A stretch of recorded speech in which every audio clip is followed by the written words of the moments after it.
बौद्ध सत्व भारत रत्न परम पूज्य बाबा साहेब डॉक्टर भीमराव अंबेडकर दलितों, पिछड़ों, गरीबों और मुस्लिमों और आदिवासियों को राजनीति की मुख्य धारा में लाने वाले बाम से DS board Bahujan Samaj party के संस्थापक मान्यवर श्री कांसी राम साहेब एवं बहुजन समाज में जन्मे उन तमाम संतों, गुरुओं और महापुरुषों के चरणों में श्रद्धा के समर्पण करते हुए साथ ही बहन कुमारी मायावती जी को अपना आदर्श नेता मानते हुए कि उन्होंने मुझे एक छोटे से कार्यकर्ता को इस देश के सबसे बड़ी पंचायत में राज्यसभा सांसद बना के बैठाया, उसके लिए हमारे बहन जी को मैं कोटि कोटि नमन भी करता हूं।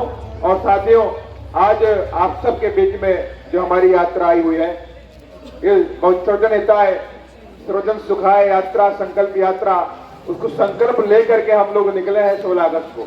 और इस संकल्प यात्रा में हमारे बीच में चल रहे हैं केंद्रीय प्रभारी के रूप में सुरेश आर्या जी, प्रेम बारूपाल जी, सुमरव सिंह जी, प्रदेश के अध्यक्ष भगवान सिंह बाबा जी, प्रदेश के उपाध्यक्ष सीताराम मेघवाल जी, जग्गरवाल जी, करण सिंह भंडारी जी, सुरेंद्र सिंह दीनबंधु जी, पुखराज जी और जग्गरवाल जी, तमाम श्याम सिंह भंडारी जी, शंकर मेघवाल जी, उदयचंद एडवोकेट जी, तमाम मेरी टीम जो साथ चल रही है, इन सभी लोगों ने संकल्प लिया हुआ है। और संकल्प इस बात का लिया है कि सर्वजन हिताय सर्वजन सुखाय के सिद्धांत पर राजस्थान के अंदर बहुजन समाज पार्टी की सरकार इस बार 2023 में बना करके रहेंगे। और इस सरकार का मतलब होगा, आप देख रहे हैं कि राजस्थान के अंदर लंबे अरसे तक भारतीय जनता पार्टी राज किया, लंबे अरसे तक कांग्रेस ने भी राज किया, लेकिन इन दोनों सरकारों में लंबे अरसे तक राज किया, लेकिन बहुजन समाज के ऊपर अत्याचार कभी खत्म नहीं हुए। क्या खत्म हुए? अत्याचार कभी खत्म हुए? कहीं भी अत्याचार नहीं खत्म हुए। आज भी हमारे लोगों को घोड़ी पे बैठने का अधिकार नहीं है, इसी स्थान के अंदर घोड़ी पर बैठने का अधिकार नहीं है। बच्चियों को बलात्कार कर देते हैं, मार के कुएं में डाल देते हैं, बच्चियों के मार के बलात्कार करके चेहरे पे तेजाब डाल देते हैं। आए दिन घटनाएं होती हैं। यही नहीं, आपके यहीं पर जितेंद्र मेघवाल का मर्डर इसलिए हुआ, उसने मूछें रखी हुई थी। क्या गुनाह किया उसने? क्या गुनाह किया उसने? मूछें रख रही, उसको मौत मिल गई। इंद्र कुमार मेघवाल ने मटके से पानी पी लिया, उसे मौत दी गई। कब तक ये अत्याचार सहोगे? ये अत्याचार कभी खत्म नहीं होने वाला। इसीलिए हम सभी लोगों ने संकल्प लिया कि सर्वजन हिताय और सर्वजन सुखाय के सिद्धांत पर हम संकल्प लेते हैं कि 2023 में बहुजन समाज पार्टी की सरकार स्थान में बनाकर अत्याचार को मिटा करके रख देगी। यही उद्देश्य लेकर के चले हैं। हमें किसी जाति, मजहब, धर्म, किसी से कोई भेदभाव नहीं, किसी से कोई व्यवस्था नहीं है, लेकिन हम बाबा साहब के संविधान को मानने वाले लोग हैं। मानने वाले लोग हैं कि नहीं है? यहाँ जितने लोग बैठे हुए बताएं, बाबा साहब के संविधान को मानते हैं कि नहीं मानते हैं? मेरी समझ से सारे लोग बाबा साहब के संविधान को मानते हैं। जो बाबा साहब के संविधान को मानते हैं, लेकिन आज केंद्र में बैठी सरकार बाबा साहब के संविधान को खत्म करना चाहती है।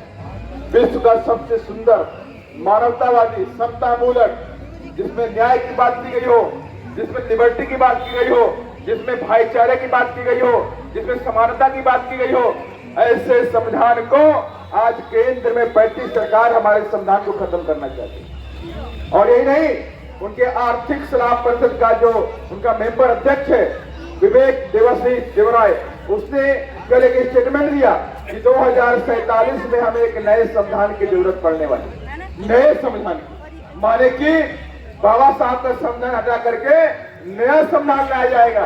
क्या आप इसे बर्दाश्त करोगे? कितने लोग नहीं करेंगे? हाथ उठा के दिखाइए। बाबा साहब के संविधान को आप हटाओगे? याद रखना बाबा साहब ने क्या कहा था।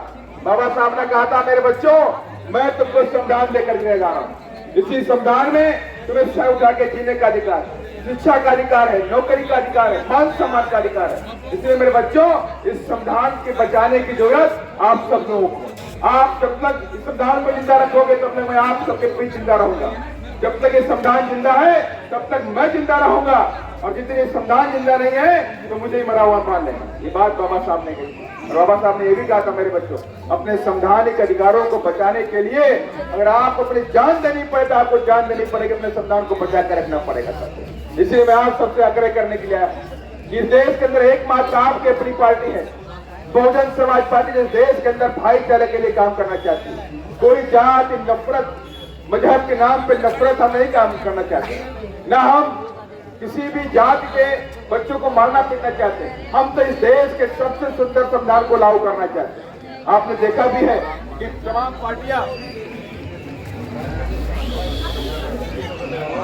पार्टियां जो देश के अंदर राज करती हैं वो कहीं हिंदू मुस्लिम दंगा कराती हैं, लेकिन बहुजन समाज पार्टी दंगा पे भरोसा नहीं रखती, दंगे पे विश्वास नहीं रखती है। बहुजन समाज पार्टी संविधान को मानने वाली है, बाबा साहब को मानने वाली है। तो हम संवैधानिक दायरे में रह करके अपनी सरकार बनाने के लिए काम करना चाहते हैं और यही संकल्प लेके हम लोग चले कि मेरे सामने नौजवान साथी खड़े हुए हैं, खड़े कि नहीं खड़े? 90% में नौजवान साथी खड़े हुए हैं और मेरे तमाम बुजुर्ग साथी जो बैठे हुए हैं, जो मुस्लिम समाज से बैठे हुए हैं, मैं उससे भी कहना चाहता हूँ कि 2018 में आप सभी तमाम लोगों ने कांग्रेस को जिताया कि नहीं जिताया? लेकिन क्या हुआ? क्या अत्याचार खत्म हुआ? क्या अत्याचार खत्म हुआ? अगर अत्याचार खत्म हुआ था, अगर होता तो जुनैद और नासिर की मौत नहीं होती, उसे जिंदा जला दिया गया। और यही नहीं, अगर अत्याचार खत्म हो गया होता कांग्रेस की सरकार में, तो सबसे पहले सरकार बनने के बाद थाना गाजी में बलात्कार हुआ, एक बच्ची का बलात्कार किया गया, उसका वीडियो वायरल किया गया। अरे गरीब लोग हैं तो क्या इनके साथ बलात्कार करोगे? ये हम बर्दाश्त नहीं कर सकते। यही बात हम बर्दाश्त नहीं कर सकते कि हम अत्याचार यहाँ मिटाने के लिए आए। और विश्वास मानिए, अगर आप सभी लोगों ने, 36 कौम के लोग बैठे हुए, और आप सभी लोगों ने इस बार बीएसपी का हाथी बटन दबा दिया, ये जंगल राज यहाँ से खत्म हो जाएगा।